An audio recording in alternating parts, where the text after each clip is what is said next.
এখন আমি অর্গাননের 41 নম্বর অনুচ্ছেদ থেকে বলবো।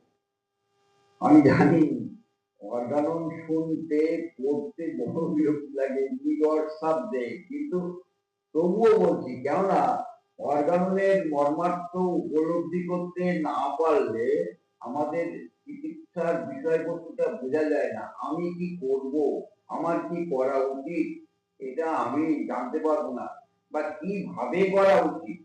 এই বিজ্ঞানটা, এই হোমিওপ্যাথি বিজ্ঞানে বোধোৎপত্তি ভালো করতে গেলে অর্গাননকে বার করে পড়তে হবে এবং হৃদয়ঙ্গম করতে হবে। সত্য বারবার শুনলেও ক্ষতি নেই।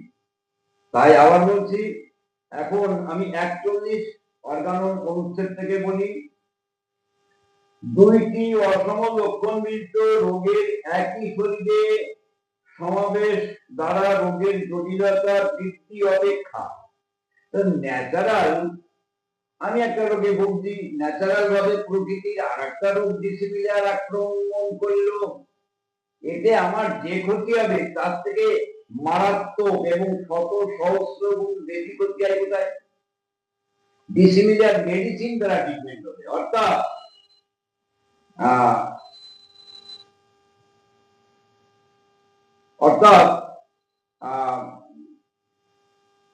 অ্যালোপ্যাথি অর্থাৎ অনুপযুক্ত অ্যালোপ্যাথিক ঔষধের বহুকাল অপব্যবহার হেতু রোগের জটিলতা অত্যাধিক সুলভ।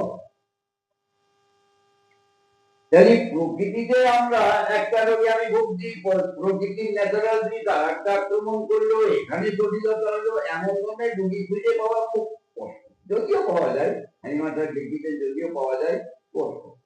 এর দ্বারা যে সংখ্যক মানুষের ক্ষতি অনিষ্ট হয় তার থেকে শত সহস্র এবং লক্ষ গুণ বেশি ক্ষতি হয় ডিসিমিলার পদ্ধতিতে মেডিসিন অ্যাপ্লাই করলে। অর্থাৎ অ্যালোপ্যাথি ঔষধের বহুকাল অপব্যবহার হেতু রোগের জটিলতা অত্যাধিক সুলভ, মানে সহজে পাওয়া যায়। রোগ যে জটিল হয়ে গেছে কেন? অ্যালোপ্যাথি ওষুধের অপব্যবহার। যখন জটিল রোগীগুলি আমরা পাবো এবং তার যখন কেস রেকর্ড করবো এবং তার কেস রেকর্ড করার সময় যখন জানবো, তখন আমরা পরিষ্কার জানতে পারবো যে সে 5 বছর, 7 বছর, 18 বছর, 15 বছর, 10 বছর ধরে অ্যালোপ্যাথি ওষুধ খেয়ে যাচ্ছে, কিন্তু রোগ আরোগ্য হয়নি, এবং যে রোগটার জন্য চিকিৎসা করছিল সে তো আছেই, নতুন নতুন নতুন নতুন নানান ধরনের রোগ তৈরি হয়। আমরা লক্ষ্য করি একটা মায়ের সিজারিয়ান সেকশন করে বাচ্চা ডেলিভারি হওয়ার পরে যে সমস্ত ওষুধগুলি অ্যালোপ্যাথিতে হসপিটালে বা চিকিৎসকরা দেন, তার পরিণাম ফল কনস্টিপেশন এসে যায়, পাইলস এসে যায়। তাই একটা রোগীকে ট্রিটমেন্ট করবো, তাকে নতুন আর একটা রোগ জটিলতা বানিয়ে দিতে হবে। তবু আমাদের উপশম হয়, তাই আমরা ছুটি। আর টাকার গরম আছে, তাই টাকা দিয়ে ট্রিটমেন্ট করার জন্য একটা চিন্তা ভাবনা করি, হয় না, ওভাবে হয় না। আমাদের রুগীদেরও জানা দরকার এই মতো পরিস্থিতিতে আমরা কি করব, কাকে দেখাবো। না শুধু হোমিওপ্যাথি ডাক্তার দেখালেই হয় না, আমার কাছে আসলেই আমি ট্রিটমেন্ট করতে পারবো তা কিন্তু নয়। কারণ আমি কতখানি হোমিওপ্যাথি জানি, আমি তো ওই গ্রুপেরই একজন, আমিও তো আদর্শ হোমিওপ্যাথ নয়। আদর্শ হোমিওপ্যাথি চিকিৎসকের কাছে যাওয়া, তিনি কিন্তু সাদৃশ্যভাবে রোগী ট্রিটমেন্ট করবেন। অর্থাৎ এই জাতীয় চিকিৎসকের উপরে নির্ভরশীল হতে হবে, নির্ভরশীল হাত দিতে হবে, ডাক্তারবাবু আমার রোগ এই কষ্ট, এই লক্ষণ, আপনি ট্রিটমেন্ট করেন। কিন্তু না, এখন জামানাটা এমন করেছে, মানে ডাক্তারের থেকে রোগীরা বেশি করছে।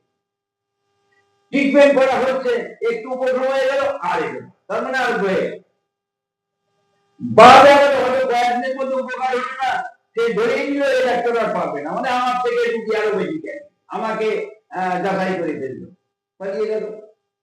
এই যে অবিশ্বাস, অস্থিরতা, এগুলি থাকলে আর রোগারোগ্য হবে না। আত্মবিশ্বাস করতে হবে, নির্ভরশীল হতে হবে, ধৈর্য সহ্য করতে হবে, তারপরে সঠিক চিকিৎসকের পরে সঠিক চিকিৎসক খুঁজে নিতে হবে। ডাক্তার কাছে গেলেই হয়ে গেলে ট্রিটমেন্ট হবে না। এইবার দেখা যাচ্ছে যে প্রাকৃতিক ব্যাধি আরোগ্য মানুষে অনুপযুক্ত ঔষধের বারংবার প্রয়োগে অবশ্যম্ভাবী ফলে নূতন এবং প্রায় উহার প্রকৃতি অনুযায়ী অতীব কষ্টসাধ্য রোগ লক্ষণ সমূহ উপস্থিত হয়। ওই যেটা আমি বললাম যে সিজারিয়ান সেকশন করে বাচ্চাটা ডেলিভারি হলো, সেই ঘা ঢোকানোর জন্য রুগীকে খানিকটা সুস্থ করার জন্য যে ওষুধগুলি ব্যবহার হলো কি হলো ডিসিমিলার পদ্ধতিতে, পরিণাম ফল পাইস হয়ে গেল।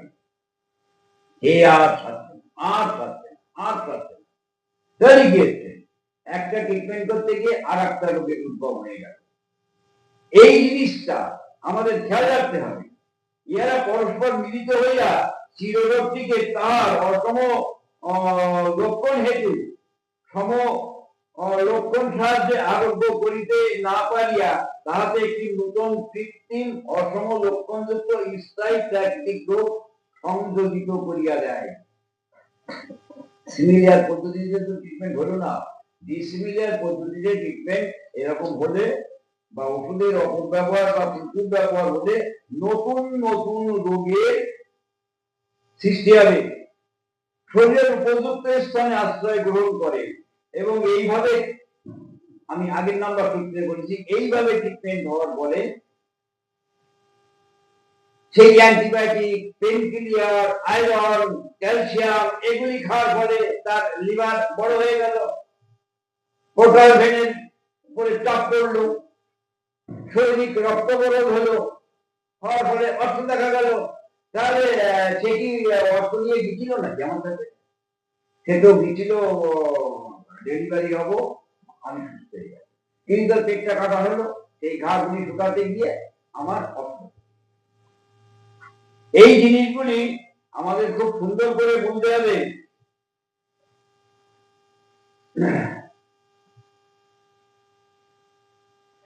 চিকিৎসা সম্বন্ধীয় পত্রাদিতে যে সকল রোগের জন্য পরামর্শ দেওয়া হয় সেগুলি এবং অপরাপর রোগী বিবরণীগুলি পাঠ করলে ইহার সত্যতা উপলব্ধি হয়। এই প্রকার উপদংশ রোগ সোরা কিংবা কৌমেয় সহিত মিলিত হইয়া ইহার বহুদিন ধরিয়া পারদানি ঘটিত অন্তর্যুক্ত ঔষধের অতিমাত্রায় প্রয়োগরূপ চিকিৎসাও আরোগ্য হয় না। বলছে সিফিলিস হয়েছে পারদ খাওয়াও, পারদ ঘটিত ওষুধ খাওয়াও, তাহলে সিফিলিস হয় না। সিফিলিসের সেই মূল ব্যাপারটা তো থেকেই যায়, আবার পারদ ঘটিত কিছু লক্ষণ শরীর আভ্যন্তরে এমন ভাবে যায় তখন কিন্তু সেই রোগী চিকিৎসা অযোগ্য হয়ে যায়।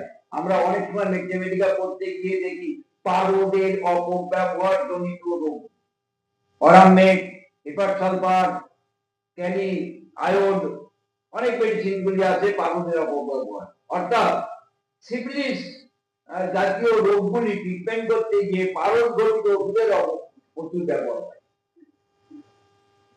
এই যে নানান ধরনের এক্সাম্পল গুলি দেওয়া হচ্ছে, ওই ঘুরিয়ে ফিরিয়ে কিন্তু একই কথা। কি কথা?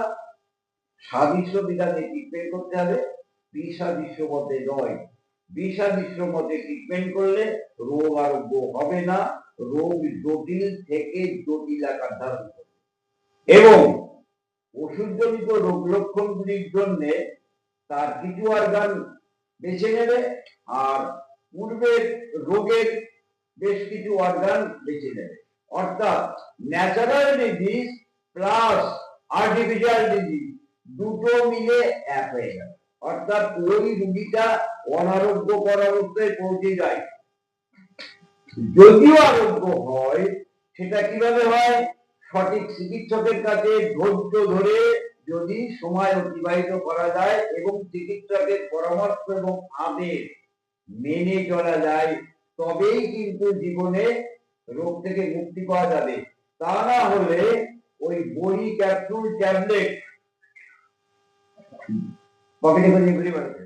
আমাদের সমাজের মধ্যে অনেকেই আছে, সে তার পকেটে বা তার বাড়িতে কোনো কোটোর মধ্যে সবসময় কিছু না কিছু ট্যাবলেট, ক্যাপসুল থাকেই। এবং তাদের বলতে হয় না ঘুম থেকে উঠে এইটা খাওয়ার পরে এইটা রাত্রি এইটা কবছর ধরে খাচ্ছ, না এই বছর 10-12 ধরে খাচ্ছি।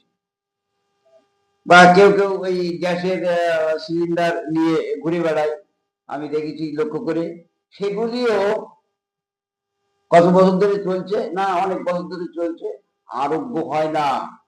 আমাদের দেখে যদি জ্ঞান না ফেরে, আমাদের বুঝে হৃদয়ঙ্গম করেও যদি আমাদের জ্ঞান না ফেরে, তাহলে ওই ট্যাবলেট ক্যাপসুল নিয়ে ঘুরে বেড়ালে কিন্তু আমাদের রোগ থেকে মুক্তি পাবো না, অসময়ে অকালে মরতে হবে আর কষ্টভোগ করে যেতেই হবে। তাই আমাদের প্রয়োজন সিমিলিয়ার ট্রিটমেন্ট করা বা করানো, সঠিক ডাক্তারের কাছে সিমিলিয়ার ট্রিটমেন্ট করানো, আর আমাদের উচিত সিমিলিয়ার ট্রিটমেন্ট করা, অর্থাৎ হোমিওপ্যাথি স্বাদিষ্ট বিধানে ট্রিটমেন্ট করা। যাক, এই পর্যন্তই রাখলাম।